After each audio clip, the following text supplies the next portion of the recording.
It's winning formula time to kick off the 2022 regular season. This is courtesy of the Minnesota Lottery, and I'm Paul Allen, joined by Pete Bercich, former Vikings linebacker and coach, analyst for the Vikings Radio Network, and Gabe Henderson with the Vikings Entertainment Network and Vikings.com. To beat the Green Bay Packers, you need a sound winning formula. Let's begin defensively. And with the analyst, what's the winning formula for the Minnesota Vikings defense against this HOF quarterback who lost his bailout guy? Well, that's the big thing is how big of a void is the exit of Davante Adams going to be? And for this offense, it always obviously starts and stops with Aaron Rodgers. And now I think our defense did a nice job last year of limiting what Rodgers did. We were very aggressive. We blitzed a lot. However, they made some key mistakes, Paul, and that's the one thing that you can't do. You can't allow a one-on-one situation and let Rodgers scramble for a fraction of a second, and then boom, a post converts to an out, and then Davante Adams has a touchdown, right? So you have to be very, very disciplined. If you're going to blitz, you got to be very calculated. I think the key, though, is going to be stopping this running game. The Packers' offensive line, we don't know exactly what Bakhtiari is going to be there, or if they're going to have Elton Jenkins there. If not, they're going to be starting guys that have never played in the NFL. We have to win that battle. And with Jones and Dillon at running back, you have to stop the run with two safeties deep. You line up in single high safety, Rodgers is going to pick you apart. So can we do that? Can we win up front, keep two safeties deep, limit the run, make Rodgers one-dimensional, and away we go? Easier said than done. And well, Green Bay does have some injury-related situations, so follow the injury report you can find at Vikings.com all week, not only with Elton Jenkins and David Bakhtiari, but wide receiver Allen Lazard and NDSU rookie Christian Watson. Gabe Henderson, the Minnesota Vikings offense versus this Green Bay defense, which has some new players. Yep. What's the winning formula for attacking that D? Attacking that defense of the Green Bay Packers, you have to start by looking at who's the youngest guy on that team. The youngest guy on that team right now on the defensive side of the ball is Quay Walker, linebacker from Georgia. I liked him a lot coming out of the University of Georgia, 6'4", 240 pounds, ran a 4.5. However, when you turn on the film and see what he did in his first 3 preseason games, you look at that and say, okay, this guy's eyes are undisciplined, which means he doesn't read his keys. He's always looking at the quarterback, and he's always trying to play the run. When you play a linebacker that wants to play the run, you run directly at him and confuse him a little bit, and then force him to come up in the running game and then throw over the top play action passing.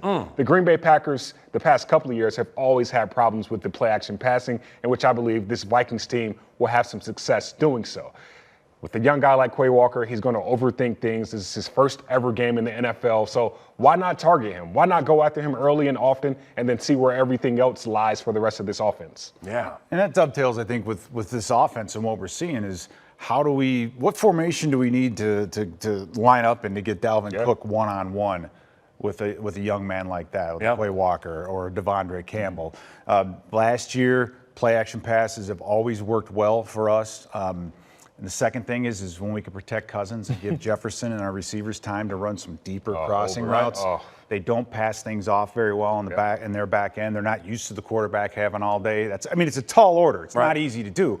But if we can find a way to do that, we can get explosive. And to dovetail off what Gabe said, going back to last year, the first time the Vikings and the Packers met, Eric Stokes ballyhooed corner from Georgia, but the Vikings still went at him with JJ, and they won the game on Stokes with Jefferson. So love what Gabe Henderson just shared. Because you're a first-round pick with unbelievable equity for maybe the best defense in the history of college football doesn't mean you avoid him at this level. Very well done.